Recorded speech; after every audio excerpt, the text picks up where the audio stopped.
Hey friends and fam, welcome back to my channel. Blake the Book Eater here, and today we're going to talk about the reads that I am very excited to get to in the month of December.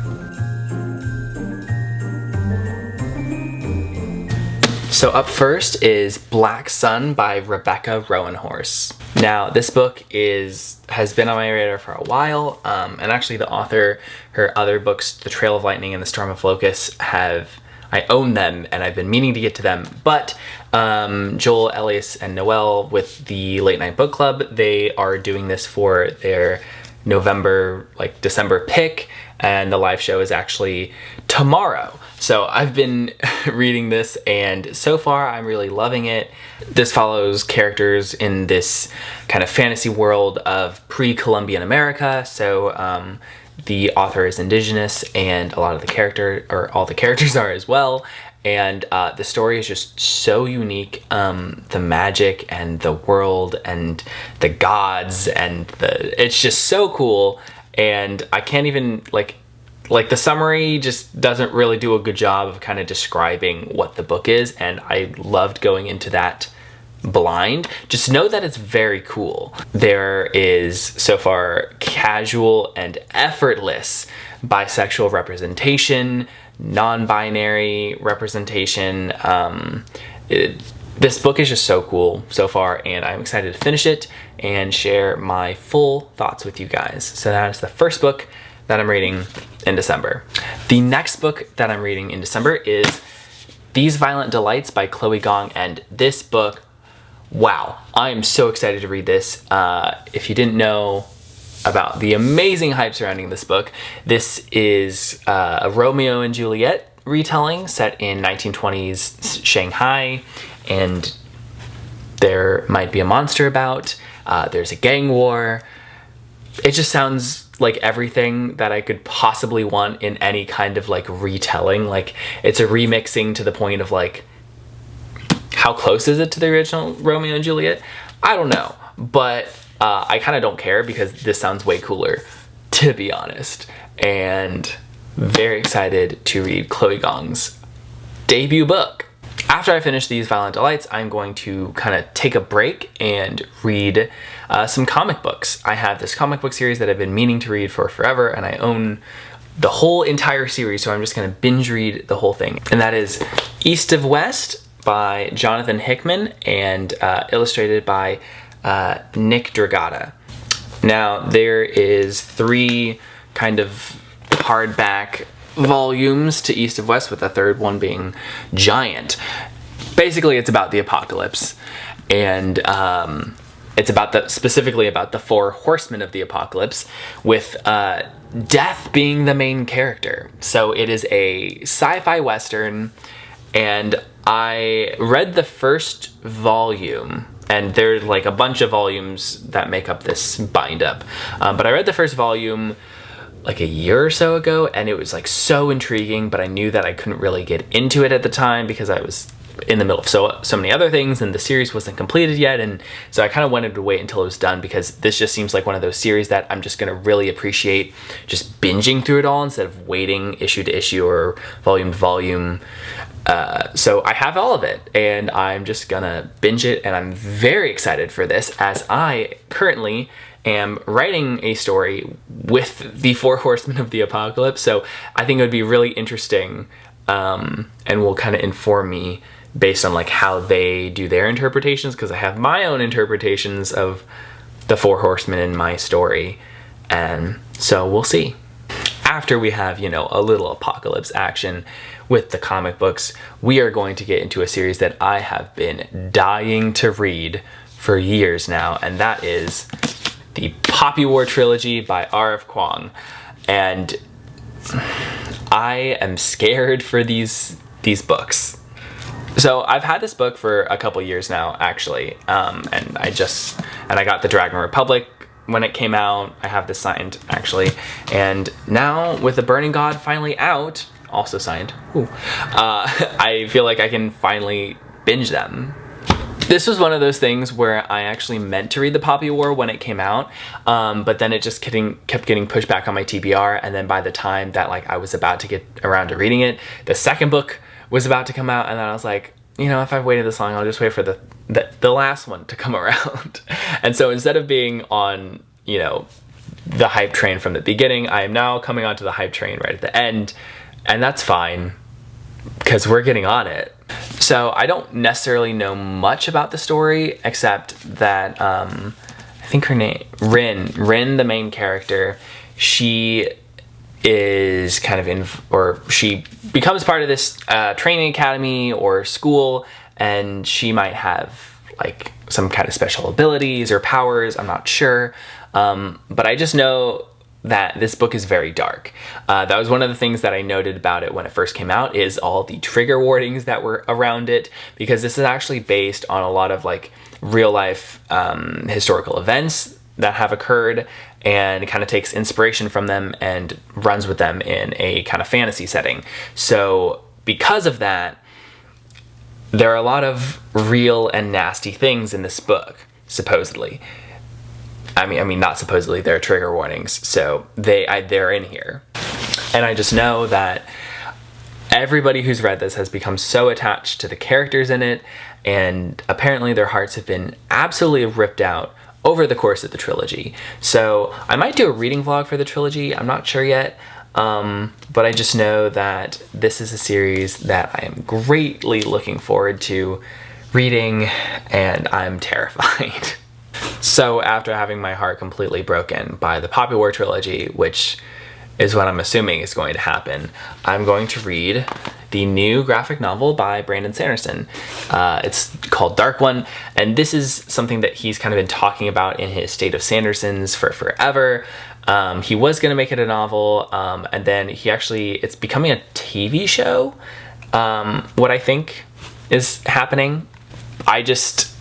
This concept is super cool to me, because basically the premise is like a teenager in our world, I think, he discovers that he is the center of a prophecy, and that prophecy is that he is going to be like the Dark One. So instead of being like the hero, he is at the center of a prophecy where he is going to end up as like the big bad. That's just like a really interesting trope, like subversion to me. I'm really interested to see how it plays out, and I know this is only volume 1, so I hope we get more soon, and I'm hoping it doesn't leave off on too much of a cliffhanger, but we'll see. This should be short, fast, and hopefully amazing. And with the next book, because apparently I have a very ambitious December TBR, The Invisible Life of Addie LaRue, and let me tell you, this book infuriates me.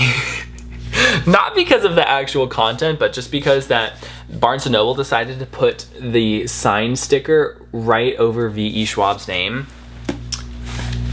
And that is just everything I hate. If you're going to have a sticker, please make it removable and not in a spot where it could easily be moved over half an inch and nothing. Like, I would be able to see the author's name. Like, come on. But if you did not know what The Invisible Life of Addie LaRue is about by V.E. Schwab, it follows this girl who has made a deal with the devil, apparently, and she lives forever, but nobody remembers her. And this premise just sounds so heart-wrenching to me, just being immortal and nobody being able to remember you. Obviously, like, the impetus to the story is that somebody actually ends up remembering her, and so then we have like, oh, what's going on here? And I think that's her love interest. So I'm interested to see how that is handled. But yeah, I've been hearing mixed things about this book, and I will have to say I have really loved some of Victoria Schwab, V.E. Schwab's books, and some of them I've been kind of lukewarm on. So I'm going to be really interested to see where I fall on the scale for Addie LaRue. I know that I've never hated one of V.E. Schwab's books, so at the worst, I just know this book is going to be okay, and at the best, hopefully it's amazing. So I'm really excited to read this. This feels very much like a winter read to me for some reason, so that's why I kind of held off on reading it, and I'll let you guys know what I think. And then I'm finally going to read the sequel to one of my favorite books of all time, and going to read Us Against You by Frederick Bachman. Now, Beartown. If you have not read Beartown, I highly recommend that you go read Beartown. It is one of the best books I've ever read, hands down. And it's a book I did not expect. Like, it just surprised me so much at every turn, and in ways that I can't even fully describe. Like, it just made me feel so much. Beartown is about this kind of like hockey town where the parents and the kids and everybody, they just like, they're obsessed with hockey and the kids who play hockey. And so in Beartown, something happens and the town is kind of torn apart, and this follows the kind of aftermath of what happened in Beartown, and maybe even more stuff happens. So, and it's weird because I never expected a story about hockey, like a sports story, to affect me as much as it did, but it really, really did. And maybe that's why I've kind of held off on reading the sequel, because I've been scared that it won't live up to Beartown.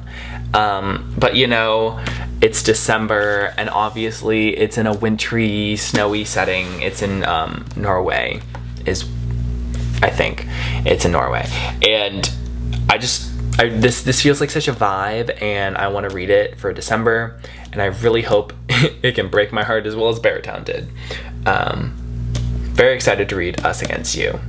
And last but not least, on my ambitious December TBR, we have the His Dark Materials trilogy, consisting of Northern Lights, which is known as The Golden Compass in the United States, The Subtle Knife, and The Amber Spyglass. Now, these books have been on my TBR literally forever, like since I was a kid.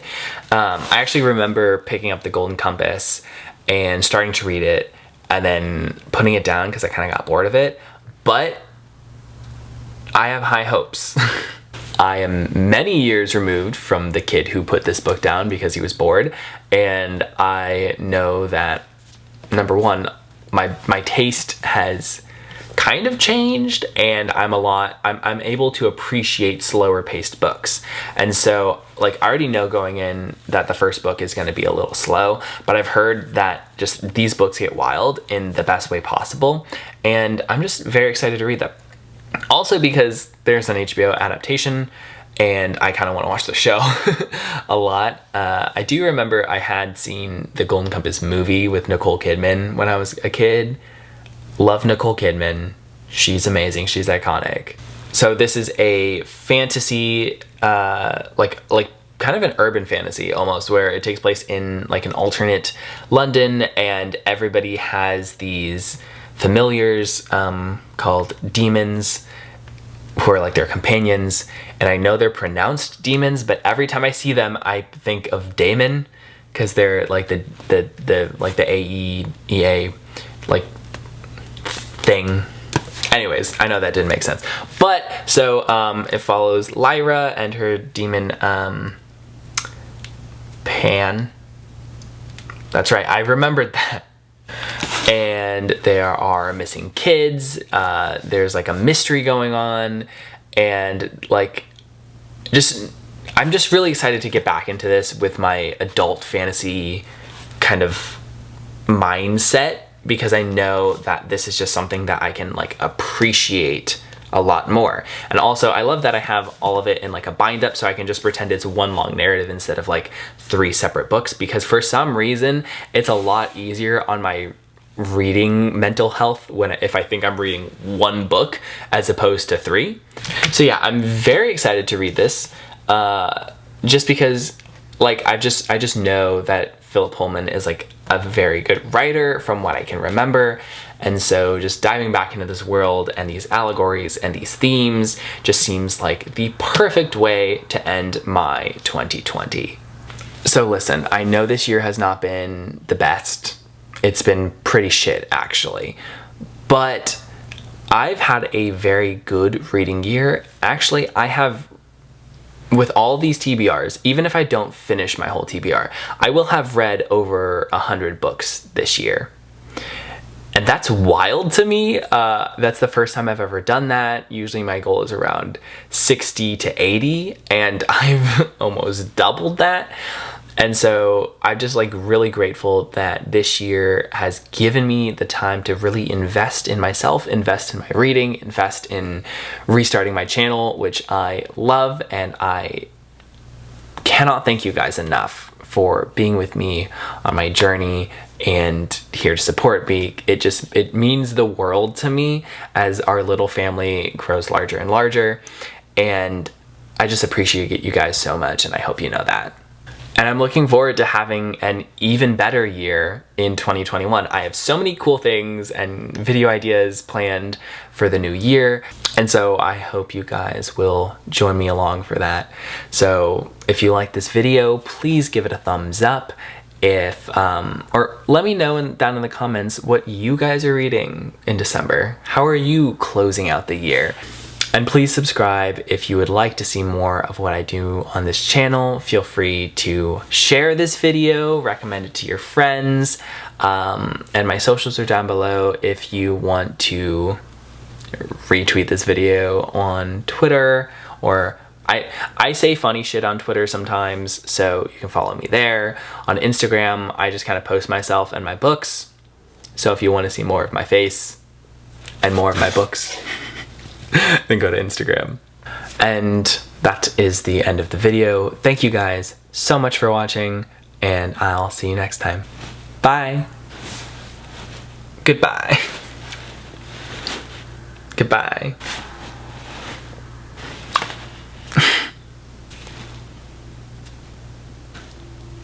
Bye.